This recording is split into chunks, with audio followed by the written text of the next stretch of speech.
สิริมหามงคลจตุรพีพิมลสยมพรเลิศล้ำโพธารามอารามงามยิ่งหัวระแหงทั่วถิ่นเหลืองลือย่อยอง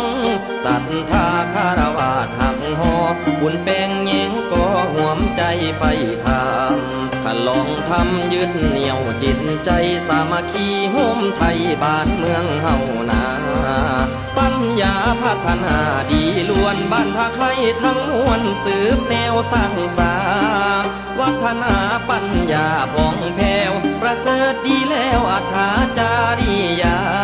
ปิยวาจาสมานาตาตางามทรงคุณค่าตามสังฆาวัตถุสี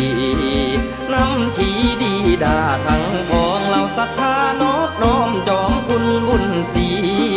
บารมีนำคำนำสู่คงสถิตเนาอยู่วัดโพธารามศูนย์รวมใจไทยทุกเขตข้ามได้ยึดถือน้อมนำดังคำหวานกล่าว